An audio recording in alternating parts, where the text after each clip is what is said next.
Hi everyone, I hope you all are doing well. So the look in this video is something created keeping our new reality in mind, which is the face mask. Now, wearing a mask is the new normal, as it is called, and yes, they are necessary because it's in the interest of our safety and everybody around. But that should not prevent us from having fun and feeling good about ourselves. So what makeup can you do and go behind a mask? What are the options? Now the first part is that you work on the region that shows, which is this part that includes your eyebrows and your eye area. So one can ensure that the eyebrows are well defined and well groomed. With your eyes, of course, there's so much that you can do.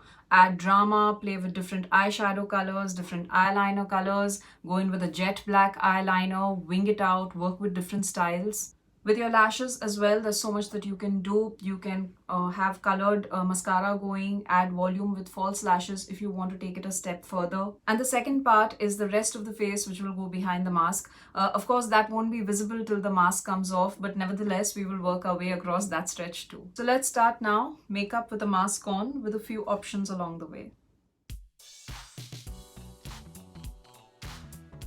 I will start off with my eyebrows first. I just feel this area often gets ignored in makeup, so if possible, do take out some minutes from your time and give your brows some attention. Having said that, every eyebrow is different and the way it gets done differs from person to person. What I usually do is I take my spoolie. It has a brush on one side and this mascara like curler on the other side. This one is by Makeup Forever, and I just dip it into my eyebrow palette.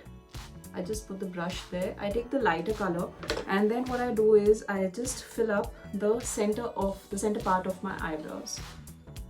I just do very gentle strokes because I don't want them looking too sharp and too stark, and then I drag the color downwards. Once this is done, I just reverse the side of the spoolie and just groom my brows out with this curler.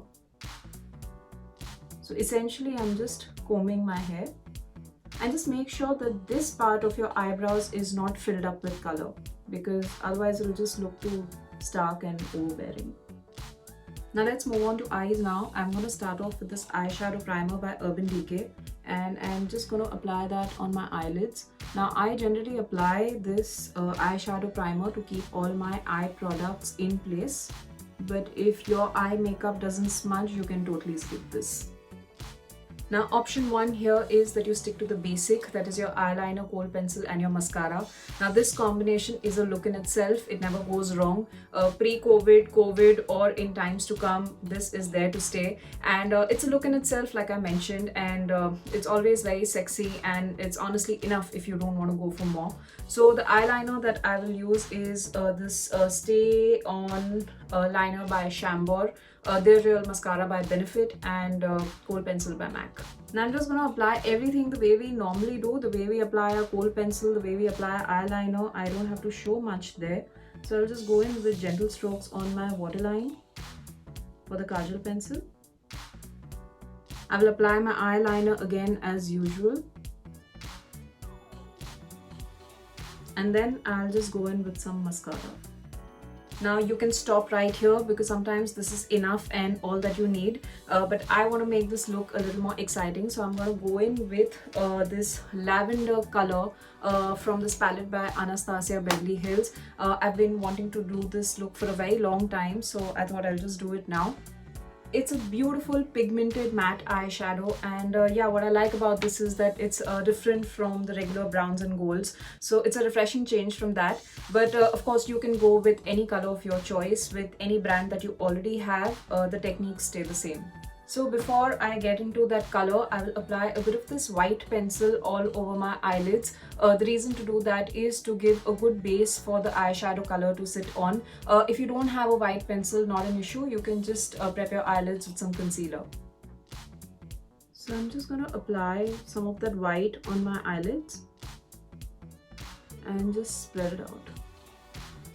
Now to apply the eyeshadow, I will just dip my brush into the product, take a good amount, and then place this tissue underneath so that it takes care of any product fallout, and just apply it on my eyelids. I hope you can see.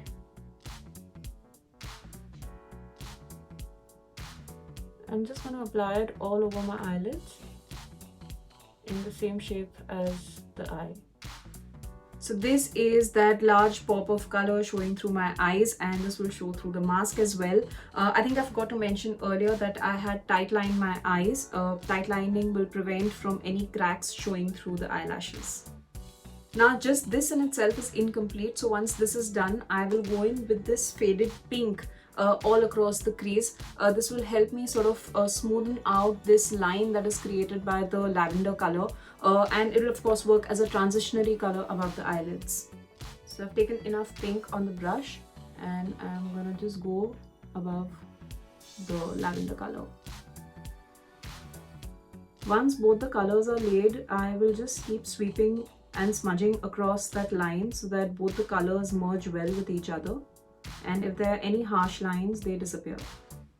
So this part under the brows is something that should be cleaned up. So I'm going to just take a little bit of my concealer on my brush and apply like a dot and just swipe it along that area. Once your eyeshadow placement is done, if you think your eyeliner needs a touch-up, just go for it. Right now the eyeliner that I put earlier is all under the eyeshadow, so I'll just have to go in with a round of touch-up. So this finishes my eye makeup, and now we'll get started with the face. Now what I hear often is that makeup transfers on the mask, and that is something that irritates people. So either you use matte foundations and concealers, but for someone like me who is extremely dry on the skin, wearing an out and out matte foundation could lead to a skin nightmare. So I hydrate my face the way I normally do and use the same foundations and concealers as before. It's just that I mattify my face at the end of the makeup, and that is something that I'm going to show to you. So I will just quickly go in with this concealer by Makeup Forever. I'll just apply a little bit under my eyes and sweep it along this area. You can see I've taken very little here. I'm not going to go in with a very heavy coverage because it's just to keep makeup on your face light when you have a mask on. Now there are a couple of things that you can do right here. One is you just end here, you stick to your concealer application, that's it.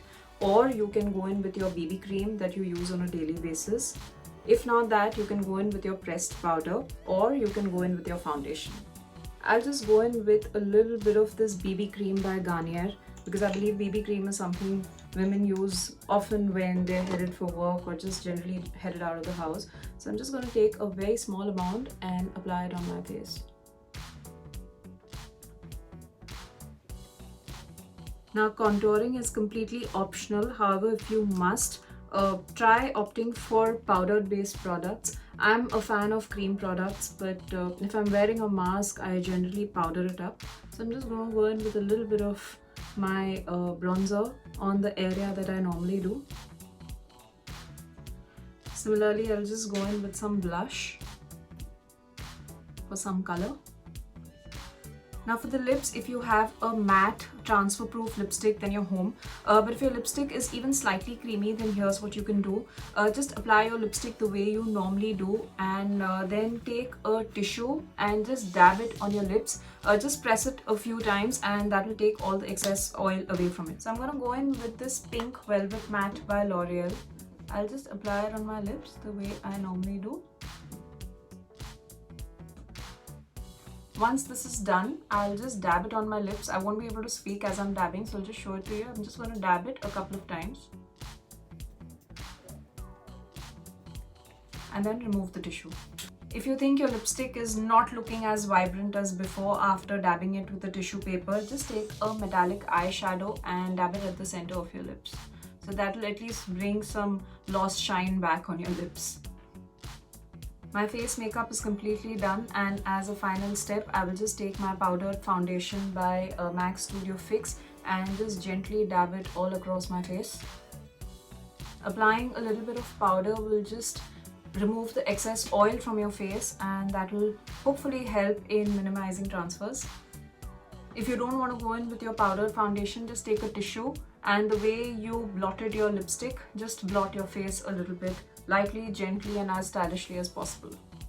Now hopefully these techniques will help in minimizing the transfer of makeup on your mask. If you sweat a lot, or if there's too much friction between your mask and your skin, some makeup will transfer. So do make it a point to keep your masks clean. Wash them well if you're using reusable ones.